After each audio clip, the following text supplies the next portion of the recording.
What's up, guys? Appreciate you watching this episode of RSG, man. If you may not know, we have just started our Discord channel, man.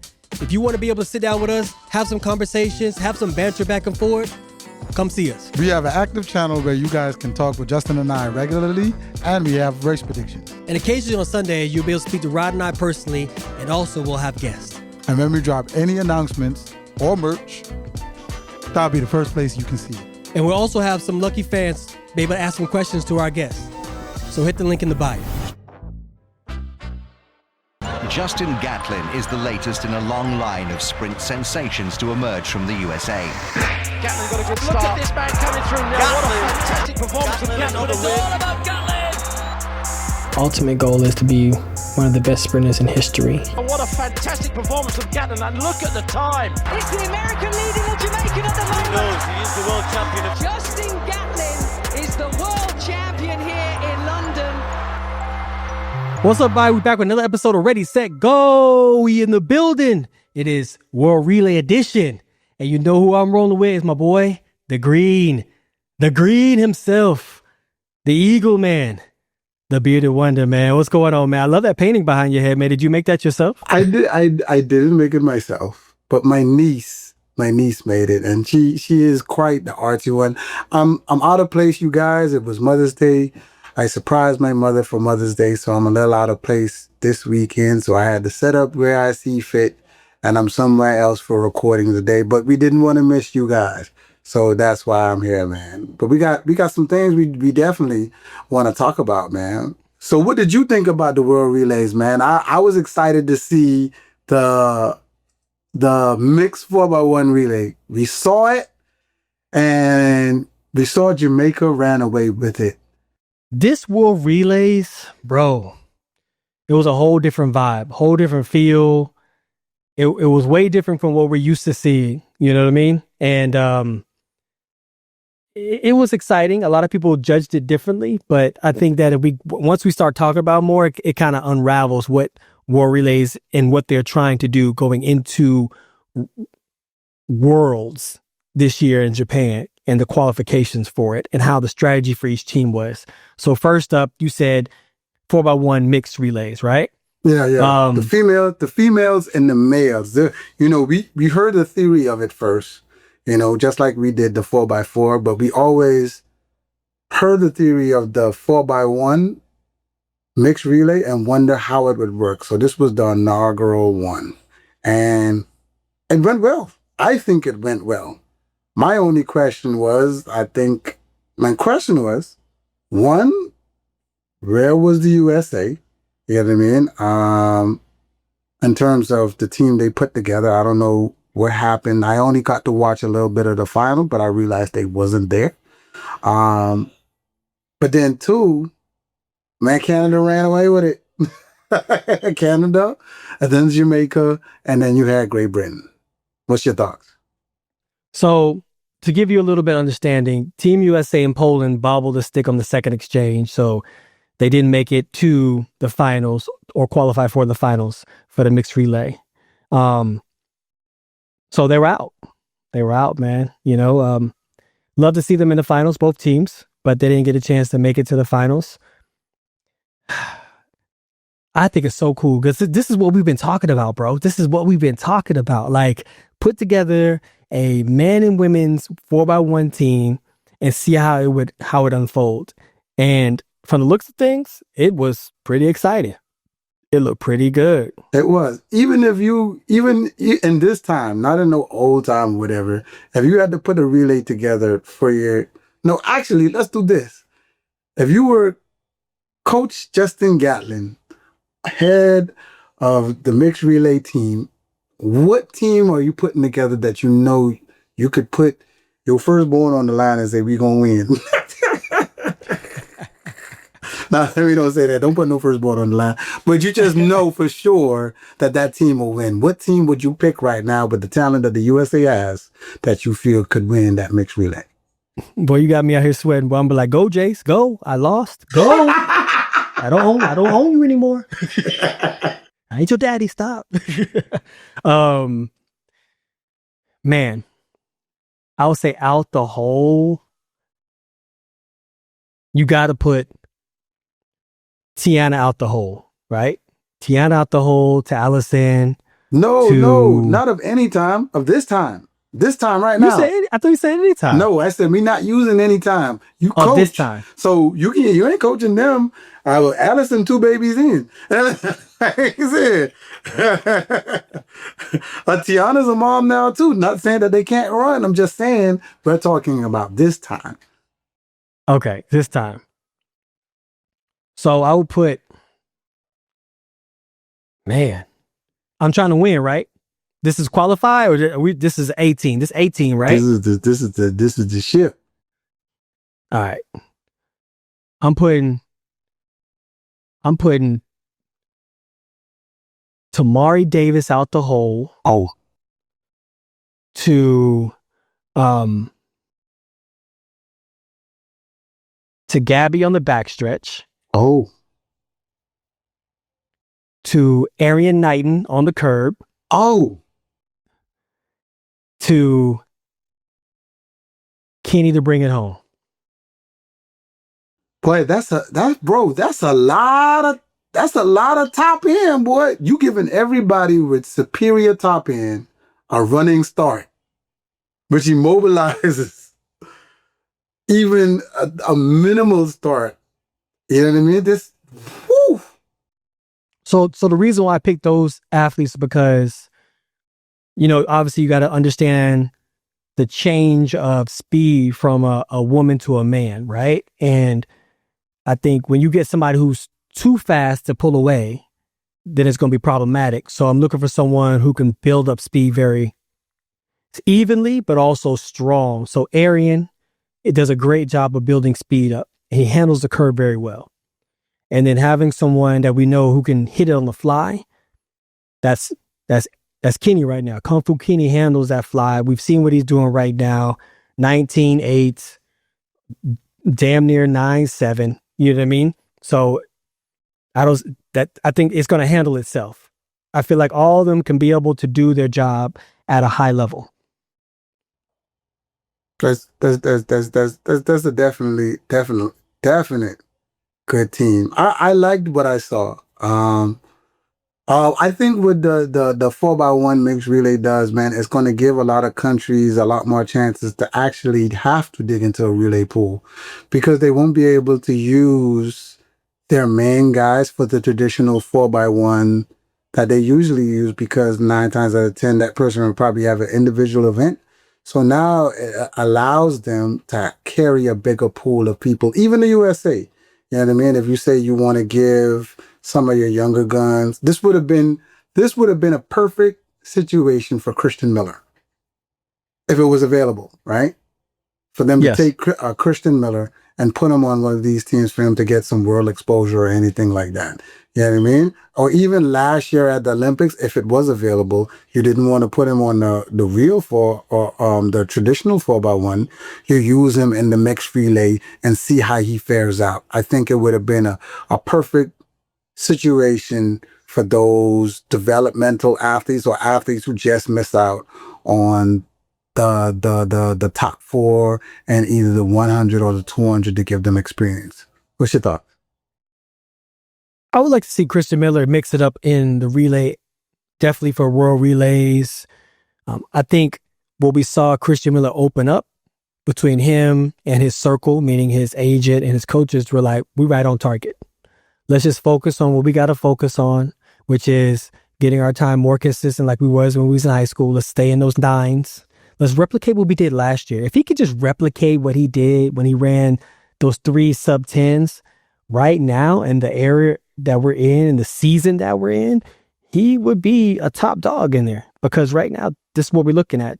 9 9s is ruling the roost right now. You know what I mean? So I think I would love to see him on the relay, but I think right now he's so focused on his individual events. And I think that's one of the things you find for Team USA and for a lot of American athletes is we're so hyper-focused on our individual events.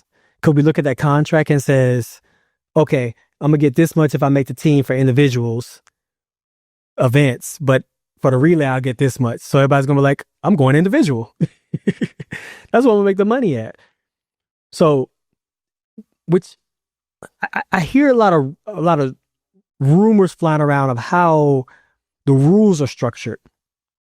Some saying that if you didn't participate at the World Relays in any capacity, then you're not allowed to be on the teams going into Worlds this later on this year. Is that true? Is that something that we need to do a little more research on? We have to do a little bit more research. And it can't be true, because the team that probably would hurt the most would be a team like Team Canada.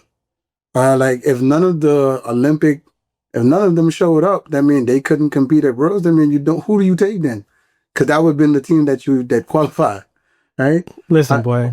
Listen, the Team Canada is always going to show up with their A squad. They pull up in there like Jodeci. You're right. And it can't be true, because USAs haven't happened yet. So I'm going to just use the USA, you know what I mean? USAs haven't happened yet. So you telling me you're not going to put Fred on there? We just watched what Fred do? That's what you telling me? You telling me you're not going to put Noah on there? Noah didn't participate. That's what you telling me? We didn't see Gabby. What are you telling me? That can't be true. It has to be a rumor. I feel like we probably got to do a little bit more digging, but it can't be true, because the biggest, Sha'Carri wasn't there. I mean, even if she was there, she didn't run. I don't know if you didn't participate, if that's what you're saying. I mean, these are some of track and field's biggest stars. That can't be true at all. It has to be a rumor. Or it could be a rule made by the federation, or a scare tactic to say, you guys have to come. But I don't think that's a real thing, because I don't think you guys go out there and you try not to put a Fred or a Noah on a 4x1. That's just, especially after what South Africa did. I don't think you want to do that. I think you want to. Them boys look good, boy. Them boys look good. We gonna get to that though. We gonna get to that, man. Speaking of another mixed relay, man, USA, with the depth of talent that they have, broke another championship record in the mixed relays with Chris Robinson, Courtney Okolo, Johnny Blockberger, and Lynn Irby Jackson. They ran 3:09 in the mix. 4x4 to go ahead and run away. Australia was second, and Kenya, our middle distance country, was third. What were your thoughts on it? I feel like the mixed 4x4 is Team USA's thing. That's our thing. You know what I'm saying? Like, we have so much talent depth in the 400 period across the board that you have an option to plug and play different athletes, men's side and women's side, to give you a great relay combination. So I don't see us not being on the podium in the mixed relay 4x4 unless we just go out there and just mess it up on our own, dropping a stick or something like that, or being DQ'd. If everything goes the way it's supposed to go, Team USA should be on the podium across the board. But you got, like you said, you got a lot of different teams that are popping up that you never saw before. Like, look at Kenya. Like, I didn't even know Kenya had enough females that run the 400 and enough men that run the 400 that could be able to create a mixed relay. So, hey, congratulations to Kenya, man, especially going out there and doing a good job. Man, listen, I feel like it's definitely called hope. You know what I mean? You watch Ferdinand Omanyala go out there and be a spring king for Kenya, right? That's a breathing of hope for that country. You're like, okay, they watch him, and then you females and males from that country could say, well, if he can, why not me? So now you have a whole nother group or generation of middle distance people who thought middle distance or long distance was our thing to say, hey, we're going to try to sprint. And as you can see, Ferdinand Omanyala, he's more like, 3 years pro now? Mm-hmm. If he's 3 years pro, 3 years in, they've qualified a 4x1 3 years later. Now, we remember when we were at World Relays last year, they didn't qualify. They tried. They were there. But now they qualified. This is what announcers say or commentators say when they say the world is definitely catching up.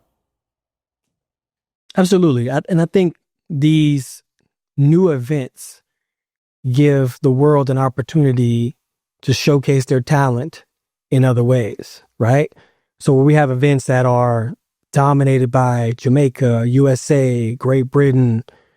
Now you have South Africa, Kenya, Japan stepping up to the plate and saying, hey, we here too. We got a whole squad, like we ready to show you.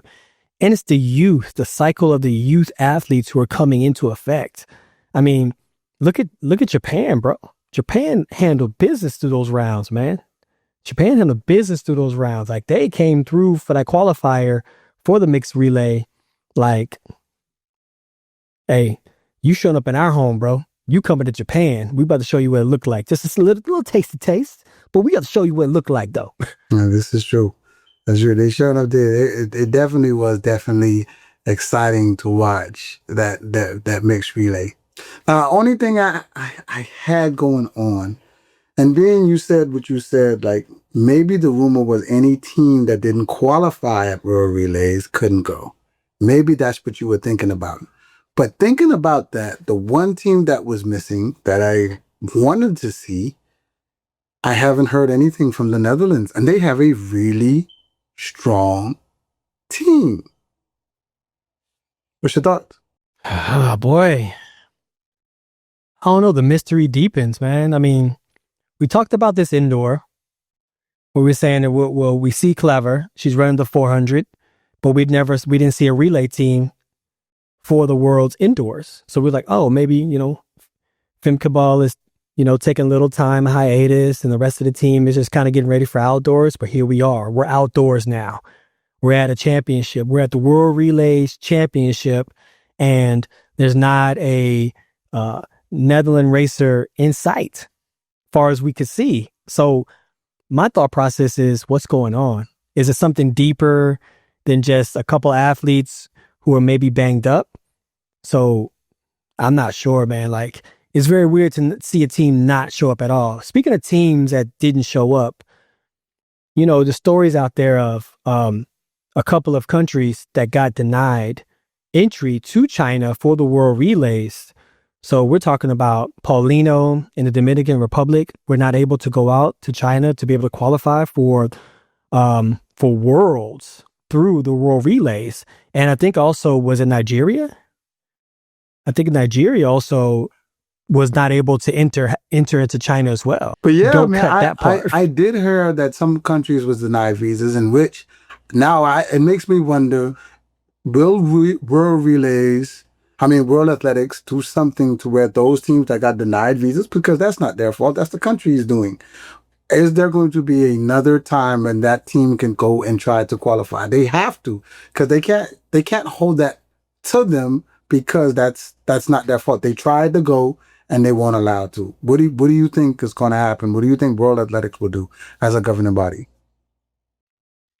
I hope that World Athletics comes and puts on a last chance kind of style meet. They usually have it like at Zurich, where the Swiss girls run against the Netherlands team, after Diamond League or something like that. So I hope that there's an opportunity where World Athletics constructs a showcase to where certain teams legitimately did not have an opportunity to go to the World Relays and compete.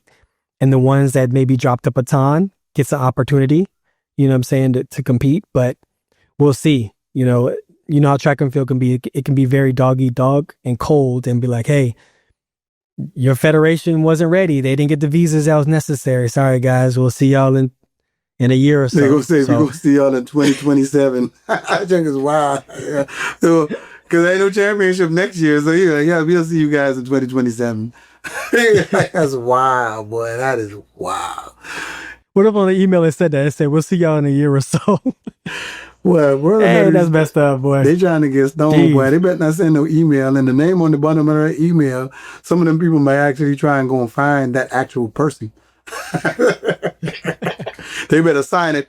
World Athletics. It's just a cover that body. Oh, man. So speaking of 4x, we jump into 4x1? Yeah, regular we 4x1? We can't. Shoot, we can't.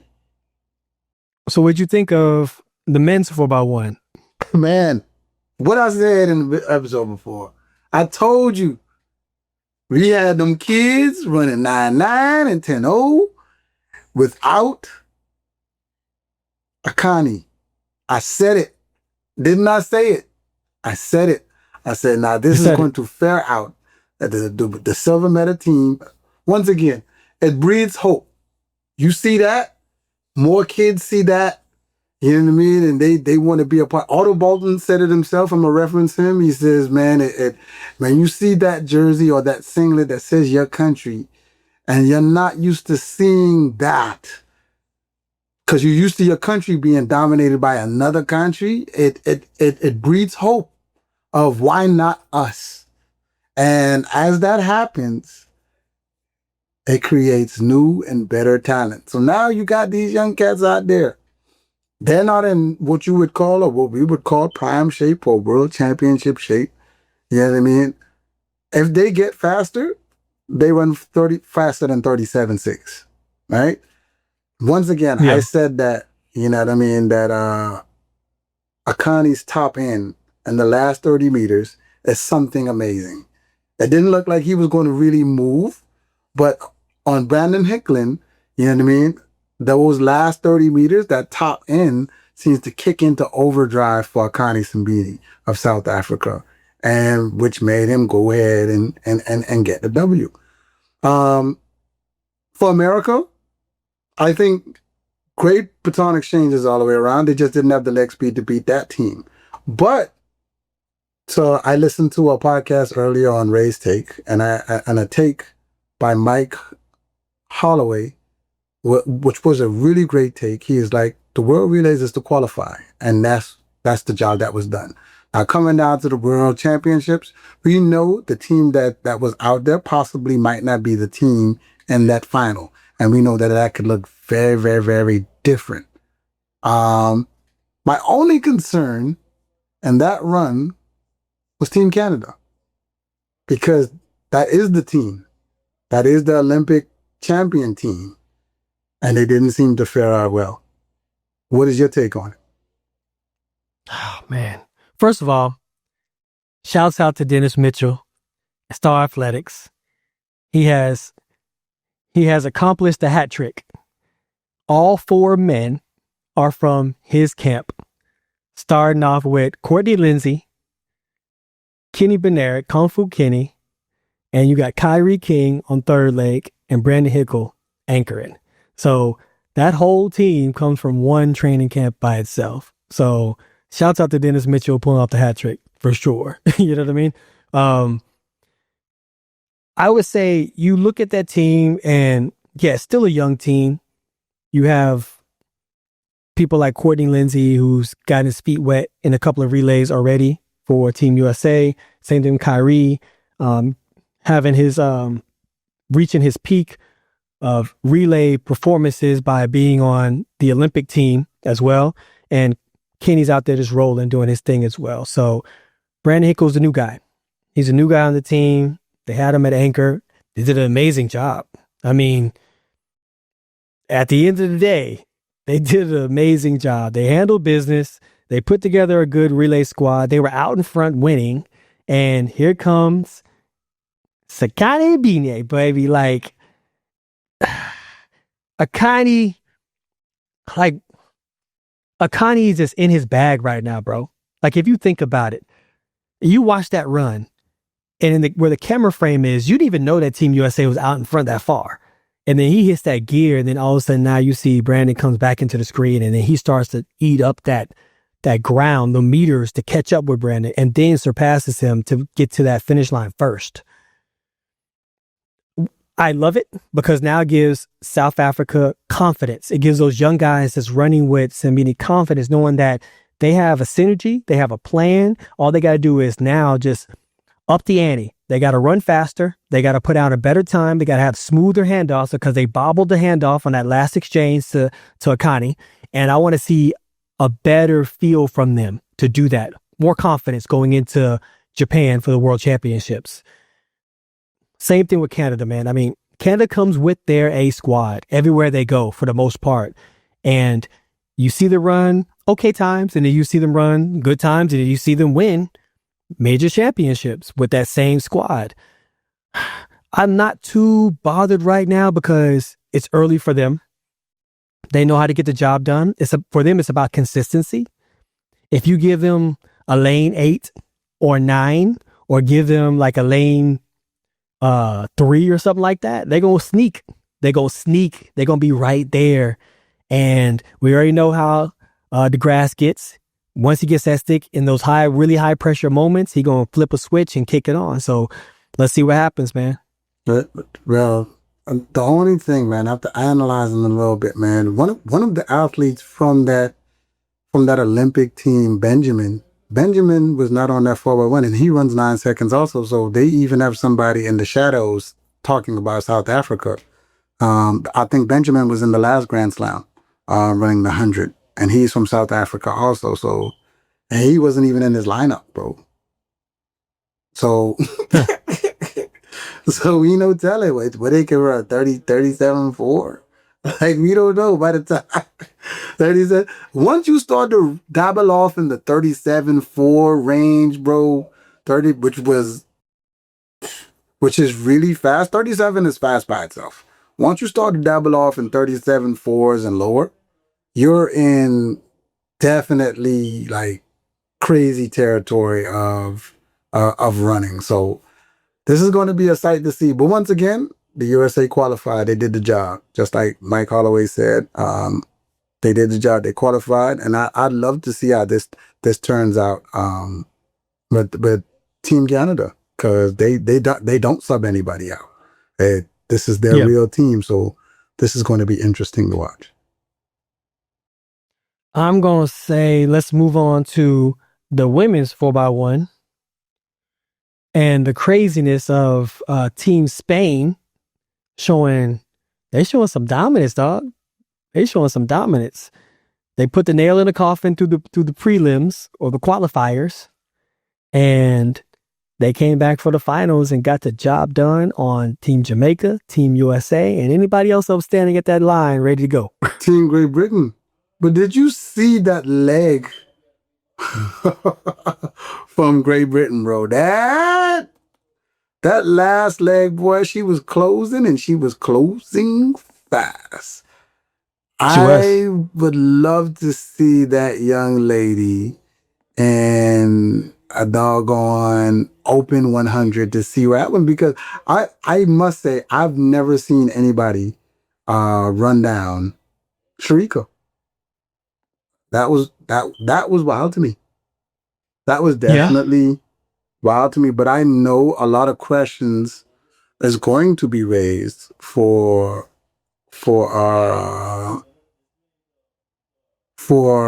America because of the 4th place finish. But once again, they qualified. So, and we know that that's not the team that they might use based on what championships looks like. You know what I mean? We know that that team could look very, very different with a Melissa Jefferson, or with a Sha'Carri Richardson, with a Tamari Davis, with a Gabby Douglas. You know what I mean? I think that the wealth of talent is so deep in the United States. We don't know what that team is going to look like. So yes, Spain winning is good, but I mean, like I said, look. The time is a good time, 42-21. But let's remember that the USA team in the beginning of the year has the world's fastest time, I think, at 41.7 or something like that, bro. I think it was the team of Tamari Davis, Gabby Douglas, Jenna Prandini, and Anavia Battle. Yeah. But I must say... No, I think Brittany Brown was on that team, right? That was the one you were talking about? No, that's the one in Gainesville. They didn't run 41. The team that ran 41 was that Texas Relays. It was Tamari They've been putting Davis. combos together this year. Yeah. It's Gabby Davis, Tamari Davis, Gabby Thomas, Jenna Prandini, and Anavia Battle. Huh. They ran 41.7 or something like that, bro. I remember, because I was like, 41 this early? Gee, Jesus. Yeah, man, that was crazy. But like at large, like I said, at large, I'm not worried about America. America got in, right? There was a little bobble on the handoffs, and did you see that? They slowed it down. They made I think that was in the big deal heats. about it. That was in the heats, I think. Huh? Yeah. It was the heats. It was the heats. It was between Kayla White and TT Terry, Yeah, right? but they cleaned it up. They cleaned it up in the final, which is really good. They did. But I want to commend Kayla White on making an executive decision in the moment when she knew that she already won, was running up on TT, right? So now TT's hand is in Kayla White's chest. So there's no way for her to get that stick, right? So what she does is she grabs TT's wrist and directs her hand to where the baton is. And then she gets it all within the time frame of that zone and she takes off. What's your thoughts on that? Because a lot of people would be like, oh, how dare you? If you just had better sticks or she left early. Listen, relays is a bunch of drama. Relays is a bunch of chaos going on all at the same time. If you're able to have clarity in moments like that to where you make decisions, go for it. I salute Kayla White. Reason being is because we see it in slow motion, but we all know if you ever ran track, that all happened in a matter of a half a second to a second. That's how fast that decision was made. You know what I mean? To slow things down in your brain and to get something done like that is almost supernatural. So I definitely give it to Kayla White. You know, somebody else could have panicked, and once the hand goes up, they could feel so pressured and give up. She did not. She understood what was on the line. She understand that they had to get the qualification done, and she understand that she wants to be in that seat when it's time. So she has to make those type of decisions when it's time. And her doing that, some could see it as she couldn't get the stick off, but look at the final. She corrected it. Her and TT Terry, the seasoned vet, corrected it and made it a really good pass on the final. So I definitely commend her. Other things I was happy to see. I was happy to see that Shelly Ann Frazier was out there. I was so happy to see her out there, man. I know those young ladies were so happy to run with her. They like Tia Clayton and Natasha Morrison has been running for a while, but I mean Tina, I knew it was probably something big for her. You know what I mean? Running with Shelly Ann and Sharika, man. And Sharika's our training partner, but to be out there running with them, that had to have been amazing. Now, for Team Jamaica, once again, they qualified. What we see in September can be something totally different. You know what I mean? So let's not all get too hasty. You know what I mean? I was happy for Great Britain winning. You know, success is that young lady's last name. I don't want to say Iduan. I would love to see her right now, man. She ran an amazing last leg closing, and I'm happy for Spain, man. I mean, they went out there and they did their job, did what they needed to do, and they are qualified to go on to Worlds this year. But I think this looks very different once we get to the World Championships. This order looks very different. Now, for the people that heard me say that this order is very different, it's up to you to make sure you either stay in that place you are, Great Britain, I'm talking to you, or you get moved. But great job to Great Britain. I was happy to see what they done tonight. Yeah, I mean, Spain is doing their thing, especially on the women's side. They did an amazing job at the 4x4 as well. So clearly, Spain is firing on all cylinders. They're ready to run. They realized, I think they came to that same game plan that Team China, Team Japan, Team Canada all set, which is we don't have that many that come into these finals individually for championships. But if we come collectively, we can get on the podium if we really work for it. We got to work on being consistent with our handoffs. We got to work on being consistent on accountability and synergy. And now you see how they're acting and how they're moving with confidence in the 4x1. And they're also transferring into the 4x4 as well. So Team Spain they're doing their thing. Doing their thing. You're right. For sure. Like we said again, bro. And I want to show people the difference, right? Spain ran a national record to qualify for the 4x4, as well as, like I said, breathing hope. The women for South Africa ran 3:24 also. They come and they're not letting the men leave them behind. They are coming and their country is growing with talent. But shout out to them. You know what I mean? But just to show you how deep the talent is, or not how deep the talent is, what type of firepower the USA has. Both these teams, first and third, ran national records. The USA got second, ran national records, and 3:24 to make the qualifier. In Paris, the Olympic champions ran 3:15. That's 9 seconds faster than the winning time. Just to give everybody, if you see USA get second and then you're like, oh yeah, we should be. No, don't be worried. You guys are people like Shabir Little, Sydney McLaughlin, you just a whole heap of Quinera. It's just so many people who we didn't see here that you could mix and match that would definitely get the job done. You know what I mean? It's just 3:15. That's it with you. 3:15. They are there whooping high school boys. That's to say the least. So listen, when Team USA went out there and formed the Avengers, especially on the women's side, when they had Sydney, a thing, Shamir, was it April? Yeah, they could. I mean, it's just so many. You could put Gabby. You could put. It's just so many, bro. So many to plug and play with. You know what I mean? That's the beautiful thing of having it. You know what I mean? Is the fact that you have so many talented athletes, but then when do you use them? When do you utilize them? When's the correct time? That's the difficult part sometimes for that. But you know what I also want to talk about?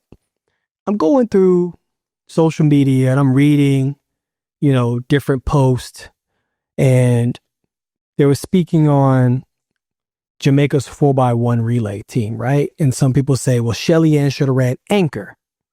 I want people to understand it's about balancing energy, right? So the performance Sharika gave for that anchor, if you would have flipped it over to her running second leg, then you have to realize that Shelly Ann would have a bigger deficit once she got the relay stick. And then she would have to do more of a job to be able to run down USA, Great Britain, and Spain, which we both know as former athletes and coaches, 10-0, don't catch 10-0. You know what I mean? So I want to double back a minute and talk about what I see through social media. And I saw a video, and it was of the females 4x1, and they were talking a little bit about Sharika, and they were saying, oh, they should have put Shelly on anchor leg. I want people to understand, as fans and supporters, the way the relay is constructed is you just can't plug and play athletes like you think you can and think that it's going to get the job done every time. It doesn't work that way. The energy that Sharika gave for that anchor is the same energy that she's going to give for that second leg.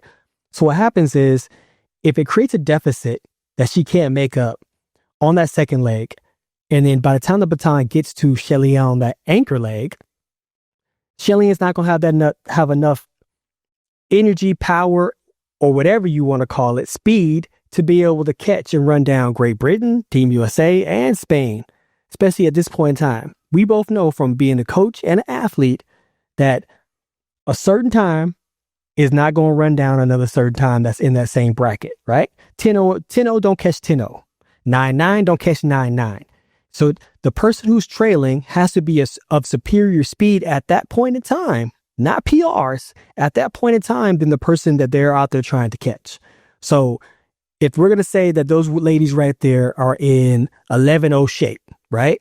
11-0, 10-9 shape, then what we've seen Shelly Ann run this season, she was not going to be able to run those girls down with that large of a deficit. So you still have the same problem that you're in, probably even worse. So Allow the athletes to be able to find their rhythm, their pace, get comfortable in their positions, and let's see what happens throughout the season going into World Championship. Trust me, as an athlete, especially of their caliber, they're going to tell you, hey, I don't want to run this leg. I'm not feeling good for this leg. Put me in a different leg. I think I can handle that. You know? I think you're definitely correct, man. I think I've heard this from some coaches. If you ain't in the room, you don't know the play.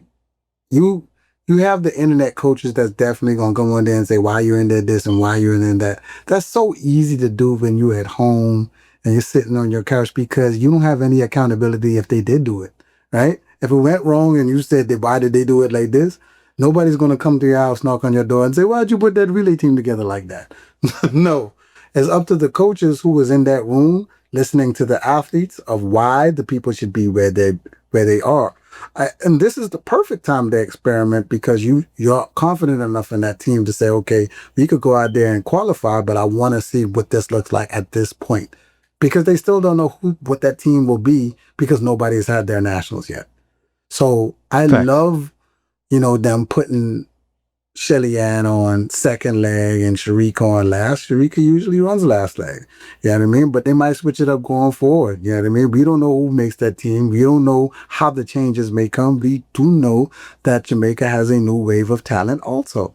You know what I mean? So I think it's just easy for people sitting at home to say, oh, you should do this or you should do that. You know what I mean? Because they don't have to be accountable to anything if anything goes wrong. So it's easy to do that. You know what I mean? So, all right. So, looking at the ones that have qualified, or does any of them shock you? And do you think there's going to be a surprise at World Championships? Like a team's going to get on the podium that's normally not on the podium? And what events are you looking at? I think we might have in the we talking about the 4x4 women? 4x4 women? Any event. Okay, no. The 4x4 men may be a little arranged for me. You know what I mean? Given that Nadori and Leslie Hay Toboho did not run and they still ran 258. Now, Nadori is on a roll this year. He done rolled on more than a few sub 45s this year. And we all know Toboho is starting to come in shape. And we've all seen his talent and know what he can do. You guys scraped by the Olympics. I don't know. And then, I see South Africa coming. South Africa, they got a team. Like, they going to be in the village three deep. Flat to qualify, yeah. They ain't just qualified. They ran 257. Oh, yeah. I said to qualify, to make it to the finals, they ran 3 flat already. Yeah. So, They ran 257 to win. So, this is to me is going to be very interesting because, like I said, I looked on the computer just now to see that Nadori didn't run, Leslie Toboho didn't run, and then you have South Africa that ran 257 in the 4x4. Now we all know the world record is 254, and without some of their superstars running at top end, we know America will be ready, but how ready? And Belgium's there, Belgium is it keeps coming. So I don't know, man. I don't know. That 4x4 men will be very exciting because it's not as clear cut as the women. Now you got the players that are in the mix too. You got, like you said earlier, you got South Africa. Now you got France that dropped a 3:30, 3 minute 30-second run for the qualifier. In the qualifier, except for the qualifier. Yeah. Where they run the finals? 258. Yeah. Then you got Kenya who stepped up to the plate for the men's 4x4? 259. You see what I'm saying? So now we're looking at the fact of the usual suspects of we want to come in and say Team USA or Great Britain. Like, there's some wiggle room for that third spot, even that second spot. The way they look at it, it might be the top spot too. Like I said, I am not, and this is not me being against America. I'm just saying, like, the world is catching up, right? I definitely think to win worlds is going to take sub 255. That's what it's going to be. Sub 255 is going to do it. We've already seen two people who done it last year, and USA and Botswana. We've just watched the team run 258 without two of their strongest legs out of their teams, right?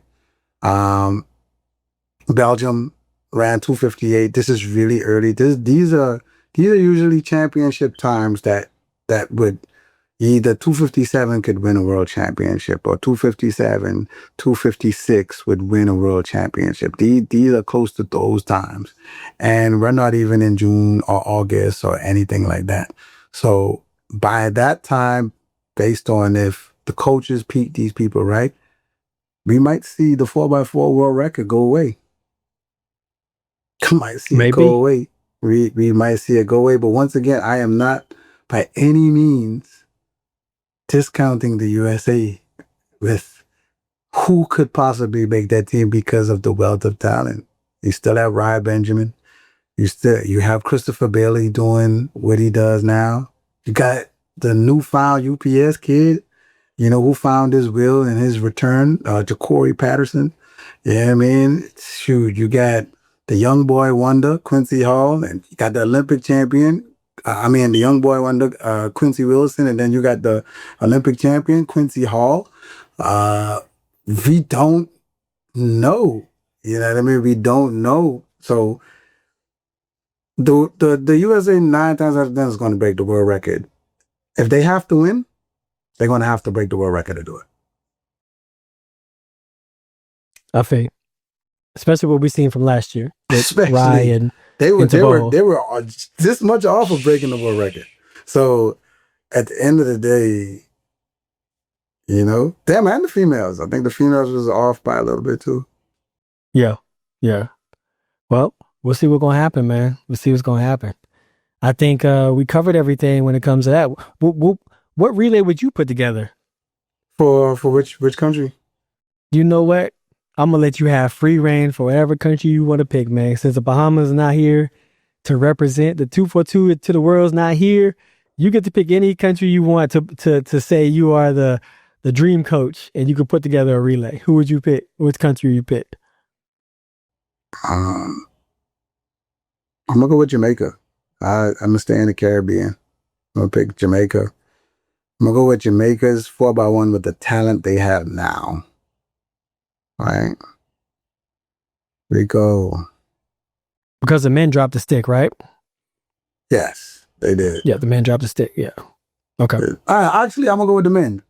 Do it. I'm going to go with the men. I'm going Akeem Blake out the hole.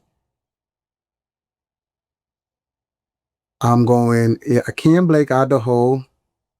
Oblique Seville on the backstretch. Rohan Watson on the curve to Keishane Thompson on the no, actually Anchor. I'll take Rohan Watson out the hole to Oblique to Akeem to Keishane. I'm doing that. So you're putting Akeem on the curve, on the third leg. Yeah, I'm gonna put Akeem on that doggone turn. That boy ride that. He gonna ride. Oblique gonna fly too. So okay, I go with that right there. I don't know how our fans will feel about that, especially our Jamaican fans. But as of right now, me looking at it, I would either do that or I would swap out Rowan Watson and move Akeem Blake back to first leg. And I trust Johan Blake on third leg. Okay. So I definitely go Akeem Blake Oblique Seville, Johan Blake, Keyshawn Thompson. Okay. I would see, for me, I think it would be, if I had to tweak the order, I actually would put Keyshawn out the hole. I'll put Keyshawn out the hole, and I'll put I just had in my mind who I put second. I'll put Blake on second leg. Which Blake? You didn't ask me which Blake though. Yeah, which Blake? Akeem Blake. I'll put Akeem Blake. So it'll be Keyshawn at the hole, Akeem Blake for that backstretch, Rohan, and then I put Oblique home. Yeah, I can see that. Let's see how that mix up. I can see how that mix up. I can see that, man. Shoot. Are we about to see Oblique this weekend?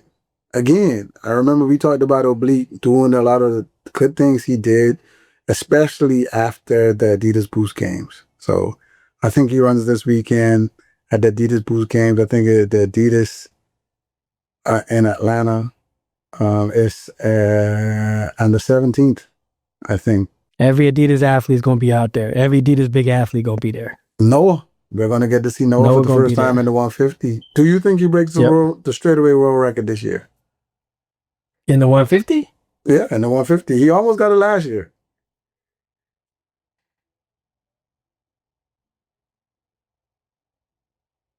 Listen, 45.8 is a good run in an open 400. Just my thought. It's respectable. It's respectable, for sure. I think that if he hasn't been working on endurance, clearly he's working on that speed endurance. So it's a possibility for him to go out there and break the world record. I think so. I think he does, especially after hiding this long. I'm not hiding. Don't let me use the word hiding. He's not hiding. I'd say preparing because he knows everything. Even though we see him at F1 and the Met Gala and everything, I don't want you to believe for a second that young man is not listening, paying attention, or is not training, or his coach is not preparing him. I think he gets either really close or he breaks it. I think so. Whoever's in the 150 with him, be prepared to run with him, try to beat him or whatever, but it's going to take a PB to beat Noah in that 150 at the games, because I feel like they're cooking something. Are we going to see Akine? Is Akine running the? What is he? I don't think he's running the 150. For the 150, I don't know. Or is he? I don't know, but I know watching him for the last 3 years, and that top end he's starting to get in top form with that, man. Like that last 30 meters, boy, he's really starting to get it going. I'm curious to see how they're gonna strategize and put who where, right? Are they gonna make sure Noah has a solid group of athletes to compete against, but ones that wouldn't be a potential threat? Because right now I feel like Oblique Seville is going to be a threat. We know that he can run a good 150. We've seen that in the past at Adidas meets, and I think Akine is a threat right now because he's just rolling. He's on fire. The only thing that I think will stop Akine is fatigue right now from being in Japan, competing back to back indoors, and then coming all the way to America and getting ready for this Adidas Boost. It might be taxing on him, but we'll see. We say that, and we always say that, but then when I sat down and I really looked at Akane and the body of work he's put together, the reason why we call him Mr. Consistency is because he's consistently been in every final since 2016, if I'm not correct, right? Obviously, he's navigating his seasons really well because he ends up in the final every season, no matter how fast he runs in the beginning of the year. So he's navigating something really right, or he's finally going to figure out something to get him onto the podium. So I can't even say fatigue anymore, because whatever formula he's working, he works the formula to where he will be championship ready at championship time. I mean, it's true. Not knocking that at all, man. But when you're at that level where you're running and you have a very established superior rhythm, the only thing that's really going to stop you is either someone who has a rhythm just like yours or fatigue from being tired of traveling, and your body has to recover at some point. That's my only issue that I see right here is it enough time for his body to recover? I think it's going to be sweet for him at the World Championships because all he has to do is worry about that 100, and then he has to worry about that 4x1. And he good, you know? So let's see what happens, man, for him. He got a gold medal around his neck. I tell you that one, though. And he's out there showing leadership by cheering for the females 4x4 to be able to qualify too, man. Oh, you definitely know. But they don't have anybody else for South Africa. They're going to pick a Connie in 2028 to carry that flag, boy. Oh, 100%. He's going to be the flag bearer because, you know, those kids want to do it for him. And if he is not the guy in 2028, they're going to want to close him out with something. They're going to be like, hey, yo, if you're going out, we're going to send you with some hardware, baby. You are the reason why we got here. You opened the door for all of us. And we definitely want to send our OG out with some hardware. They're not going to run for them. They're going to run for him.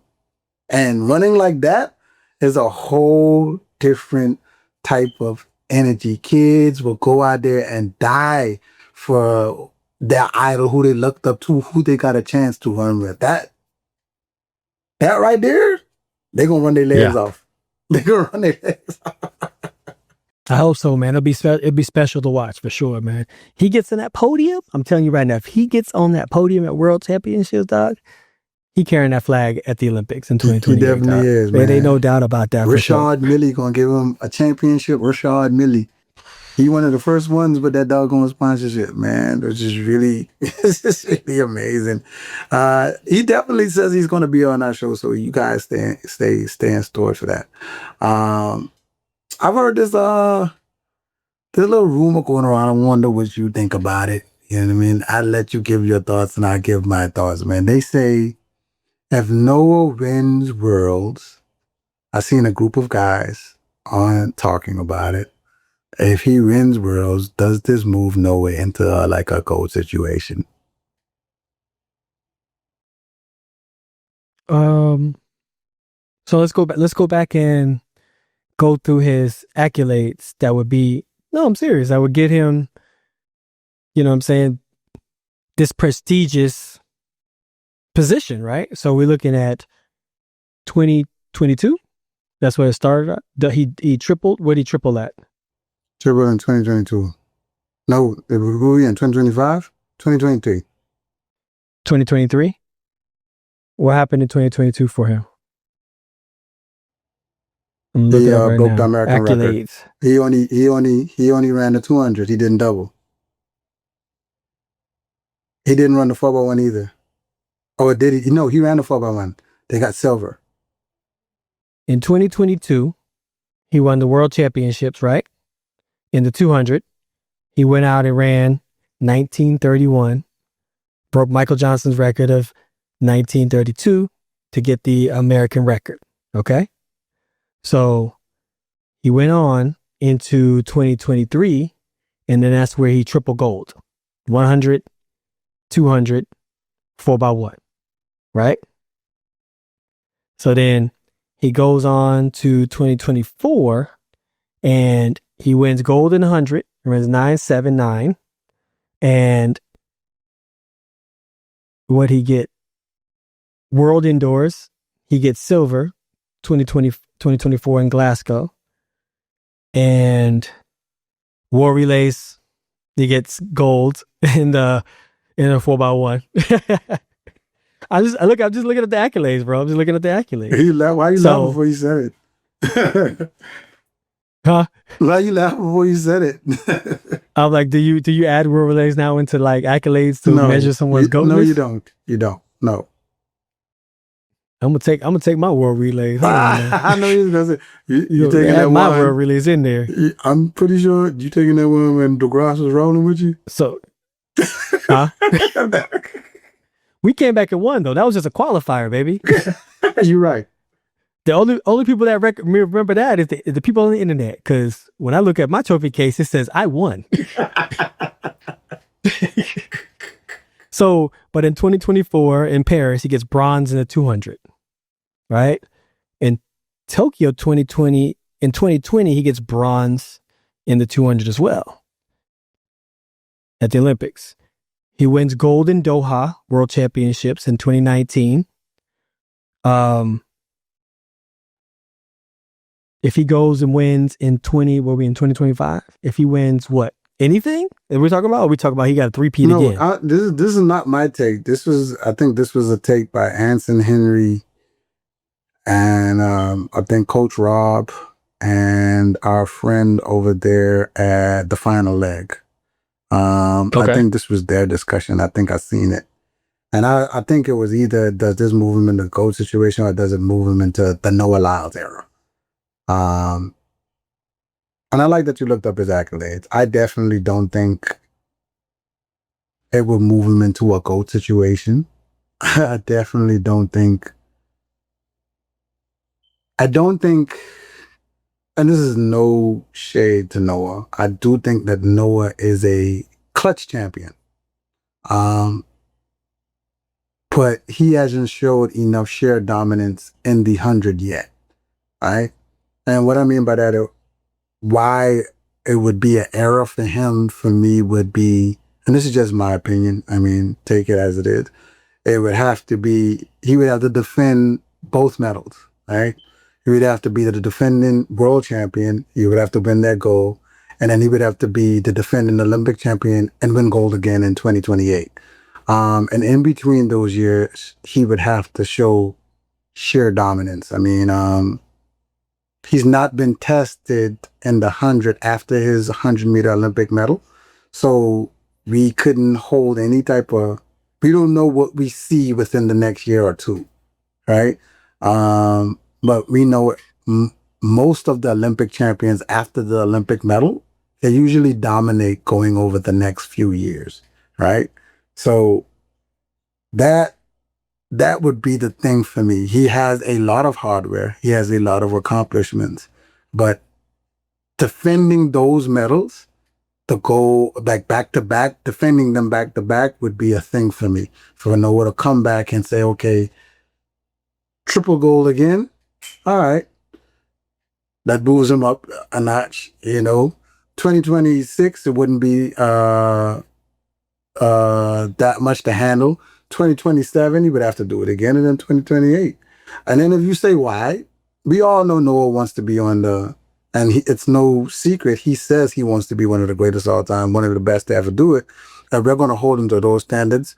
The standards or the benchmark would be Usain Bolt, right? So if you do that and you take his championships, worlds, and Olympics, they're mostly gold.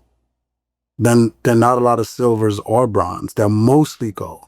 And then Usain Bolt is one of those champions who definitely, like, I can't think of any other world or Olympic champion that won the Olympics and broke the world records in the same championship. That's what makes it so elusive to be a Usain Bolt. It's not the gold medals. He broke the championship world record and got the gold medal in the same meet, which is like basically like the stars aligning. So that's why I feel like to get to where Bolt is, or when people say it could be a little bit like misleading of saying, oh, he's going to be on Bolt's path. It's definitely not on that path. It's not. He's on his own path, which is a good path. What's your thoughts? I think if he goes back and defends his world championship titles from the 1, the 2, and the 4x1, he's definitely in the GOAT category. Now, when I say GOAT, I mean, like, you got to think of a door opening up, right? And in this room is all these individuals who did remarkable things in our sport. I don't look at in track and field like it's a totem pole, right? Like, oh, you're better than this person, because in our GOAT category, everyone has done something that was unique in our sport that I feel like you can't really truly 100% measure. You know what I mean? And if you're going to sit there and say, I mean, is LaShawn Merritt a GOAT in our sport? Or Jeremy Warner's a GOAT in our sport?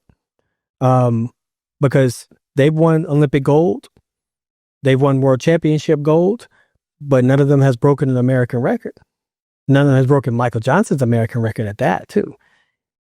Noah Lyles broke Michael Johnson's American record in the 200, and he's won Olympic gold in the 100, which is not even his premier event. And he went on to win world championship three-peats. Now, if he backs it up with a 2-3-peater, 100%. You know what I mean? Now, if he doesn't back it up and get gold in the 200 or the 4x1 and just the 100, then I think that his GOAT entrance is, how would you say? Like the process has become elongated. And what I mean by that is, let's see what happens in 2027, in 2028, to be able to seal that deal for him and what goals he could win up to that point. That would bring him into that GOAT category. But do I think he's on par? Yes, because he has shown dominance in across almost every category you think about. Like, he has been the Diamond League #1 from 2017 up till now. If I'm correct, in the 200 and 2019, he actually was the #1 in the 100. And that was the year that Coleman and myself were running fast. So I'm gonna ask you a question, because they do that by points. How many times did Noah Lyles beat you that year? In 2019? Mm-hmm. In the 100. Once. How many times did you beat him? Mm-hmm. I would say twice. Maybe twice, I would say. How much times did he beat Coleman that year? I'm not sure. I don't think he ran against Coleman that year in the 100. He only beat him.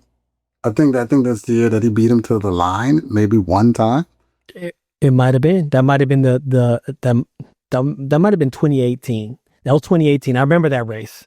Yeah, the reason why and which year that was? 2017?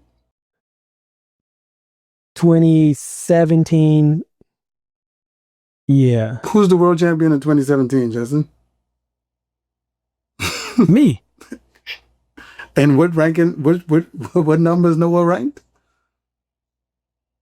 Diamond League ranking? He was I didn't ask you in about the Diamond League ranking. What was he ranked?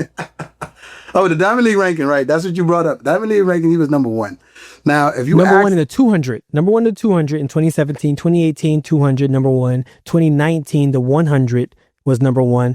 Also, he was #1 in the 200 in 2019. 2019, he was. I get that. The reason why in my head, 2019, who was the world champion in 2019? Coleman. Who was #2?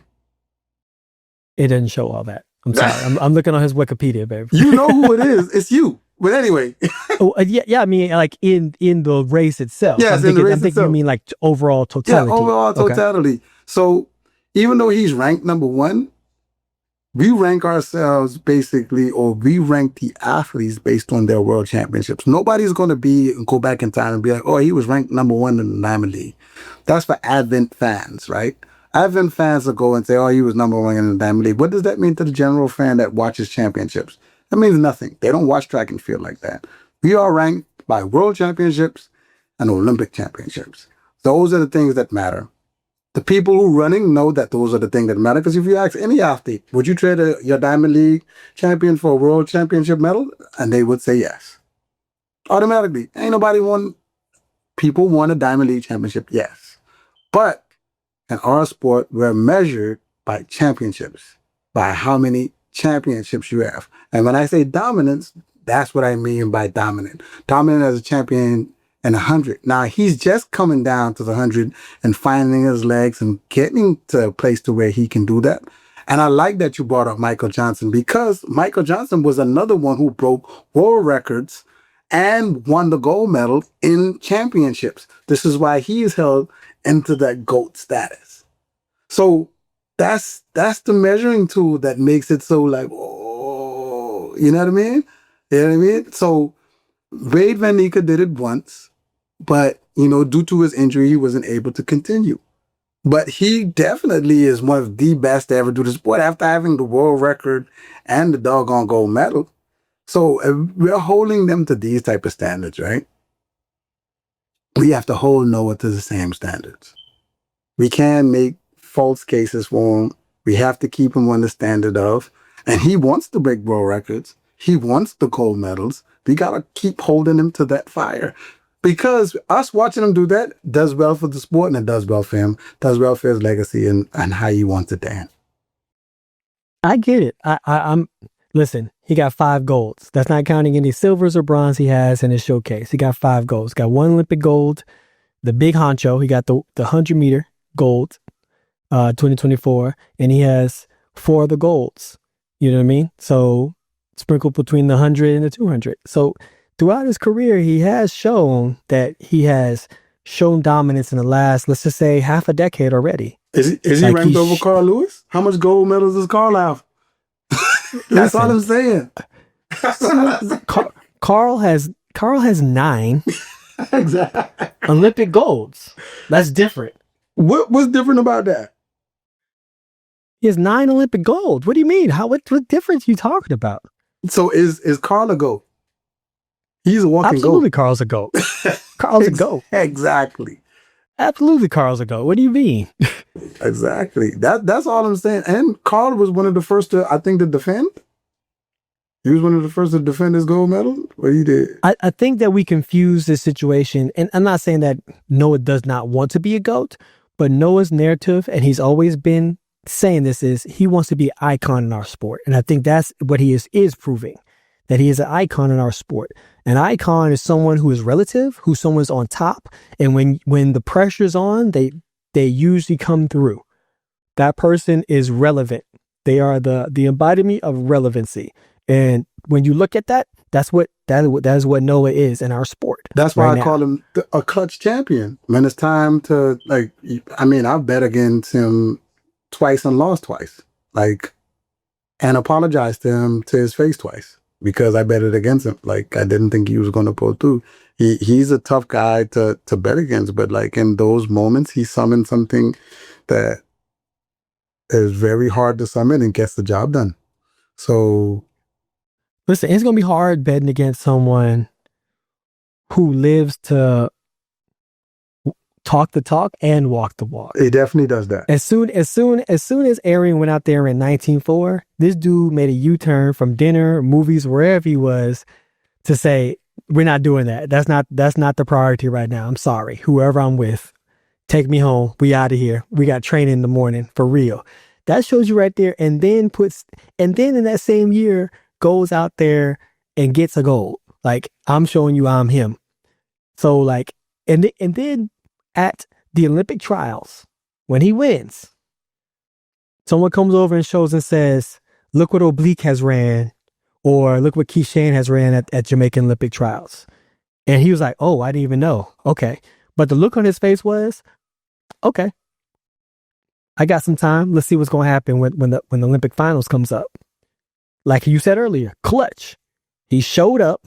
He ran faster than he's ever ran his whole life to get that Olympic gold. He handled business. Yeah, handled business. Yeah, I definitely say that Noah's on his own path. He's on his own path, but he's creating icon-wise the things he's doing. Nobody's ever done in that sport. He is transitioning our sport outside of the sport, doing things that a lot of the athletes who don't have the same persona can do through fashion or through commercials or whatever it may be. I mean, he is one of the most recognizable track and field athletes around the world. So I definitely would say that he is that. You know what I mean? And he's doing a good job at doing that. Talking about that, man. Boogeyman Fred, man. What you think about Boogeyman Fred run? Oh, it's 99987? Yeah, and then it's legal 99. Listen, Otto Bolden said something that made so much sense. It was a fact of, when you look at Fred, and I agree, when you look at Fred, there's a lot of people in the world that they operate on adversity. They need some kind of turmoil or drama in their life or to prove people wrong, and that gives them kind of fire to go out and do. And we've seen it in the past when it came down to his being a 400-meter runner, when people were like, oh, he won't fit the bill, and he did. Then when he transitioned into being a 100-meter runner, people are like, nah, Fred, a 400-meter runner, Fred, coming down to the one, come on, man, stop it. An elite 100-meter runner goes out there, wins the world championship, runs faster than any athlete that is competing right now, right? He has a more superior time than any athlete that's competing right now, PR-wise, right? So he stepped up to the plate, he handled that. So he goes on to be the only male to podium for the 2020 Olympics. He comes back through all the adversity that he was going through in drama, gets back on the team again and wins bronze. So he's that individual that if he can find consistency, but still have that kind of drama in his life, he is a dangerous individual, a very dangerous individual. So don't piss this man off.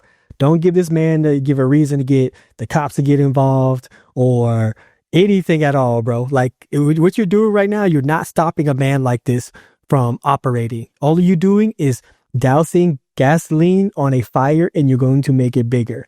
If he's able to step on the track through all this adversity and still run, damn sure he's going to prove himself. So Fred, bro, Fred is Fred. Fred is one of one for sure. As many people I've seen it in my career who have got in trouble or had a setback and then they never amounted to what they could have been, I wouldn't even need to run track. You can just pay me from all the dollars from that situation. You know what I mean? Like, but him, for whatever reason, he stays tried and true. And when everyone, when you think like, man, Fred ain't gonna make it through this one, dog. Oh, that's crazy, man. Oh man, Fred got arrested again, man. Oh man, you know, prayers up to Fred. Then next thing you know, he comes down and drops sub 10. Sub 10. Clearly, like we said, clearly he's coming down, and man, I would love to see him in the next Grand Slam track if he sort things out. I definitely would love to see him in the next Grand Slam track, but we'll see. We'll see what happens. Listen, my man needs to show up to nationals in an orange jumpsuit, step up to that starting line, and when they say take off your warm-up gear, take off his warm-up gear, the orange jumpsuit, and jump in them blocks and handle business, dog. Scare people, bro. Like if you are the embodiment of Boogeyman and one of your nicknames is Boogeyman Fred, scare these fools, dog. Like now you can play a rare game of mental warfare, and that's not really used. There's mental warfare in our sport, guaranteed, but I have never really seen somebody use it as a weapon. Like you really use it as a weapon. You know, he has that opportunity where he's coming from to be like, I don't care what you throw at me, you can't stop me. And every time you try to stop me, I get better. So what you gonna do now? I think Fred thrives off of doubt. He needs people to doubt. That right there is basically like his driving force. You know, with him going through everything else, people be like, oh man, he won't stop, or because people don't know the whole story. You know, you only know what you see or what you're led by on the internet. But I think he thrives on doubt, because even if you see what you see on the internet, you're going to be like, oh yeah, like you said, he's not going to come back from this. And then boom, Fred come back from this. Yeah. So yeah, man, I think it's definitely amazing, man. Definitely amazing to watch him do what he does and the way he does it. I just wonder where he's running next. I wonder where a few people run next, man. People who we haven't seen. You know, I wonder where a few of them either open up or where we see them again, because I am definitely anxious. I'm anxious to see Christian Miller run again. You know, where does he run? I'm anxious to see Shelly Ann run an open 100 again. You know what I mean? I really want to see what she does. You know, I'm anxious to see Noah. You know, I'm anxious to see Noah open up his season, man. We haven't seen him yet, but I am definitely not disappointed what I've seen in our sport of track and field already. I am definitely satisfied with the Grand Slam track winners and and all the Diamond Leagues that have happened already. I think they were very impressive, and that they were really good to see. I would love to see how Connie Simbini fares out in a Grand Slam. You know, his 100 looked good, his top end looked good, but what that 200 look like? And I think that's where a lot of people are not even going to see when it hits them, is the fact of a lot of athletes are going to get supercharged from the Grand Slam, like Melissa Jefferson would. Like, she's out there running 100s and 200s at a high level. So now, is she a doubler? Not really, right? We know that she's not a superior 200-meter runner, but she's getting the work in at a high level, running against high level 200-meter runners as well. So that means that it's only going to help her 100 get faster. And to go out there and run 10.7 with a 2.3 or 2.4 win, 10.7 legally is only a matter of time. The confidence is rising. It's all about that moment. Same thing with Kenny. That 9.7 is only a matter of time, because you're getting sharpened for 2 events, and you necessarily don't even got to run both events. True. And to a lot of our fans, man, I didn't know. I'm a fan of Brittany Brown, man. And a lot of people were talking about how she ran her last Grand Slam. I don't think a lot of people know she was going through some medical issues, and she still went out there and performed. You know what I mean? So that girl is strong, but I guarantee once she gets herself together, better beware. Better beware. You know what I mean? You never know what some of these people are going through when you see them drop from what they're usually used to running to something of her nature. But, you know, it's not something that's super publicized that I know she probably would want to publicize, but I want to put that out there, man. She just wanted to go out there and perform, you know, to kind of see where she was at. But, you know, going through things like that and you go out there and perform, man, I think it's fierce. So I'm definitely... She actually talked about it. She talked about it openly. So, which is crazy, yeah. bro. So, yeah, and I'm a fan of Brittany Brown. She know that. I mean, Brittany see me, you know, when I picked her as the Athlos winner, man, I just, you know, she knows I'm a fan of her, but I'm just saying, like sometimes you got to give some of the athletes grace when you see them. So I saw some people saying some things, so I just wanted to put that out there for her. Absolutely, man. She's one of those athletes that gets it and understands it. Sometimes to get to the top and to win, you got to go through hell. And you're going to take a piece of that hell with you to get to the top. But it's only a reminder to let you know that what you went through to get to the top, and you're never going to forget that. Because after you win, you got to restart all over again. So that's what it is, man. I think we covered everything, bro. I think we did, man. All right, man. I'll leave you to your arts and crafts so you can paint another beautiful painting that you have behind you, man. Thank you so much to my niece, Rodney Green. Shout out. But we thank you guys for joining our show, man. We hope you enjoyed our banter back and forth about World Relays. Check us out on Discord. We do have a Discord, man, and we do have merch that'll be dropping soon. I can't tell you how soon, but it will be dropping soon. But thank you guys for joining us. But until next time on our show, ready, set, go.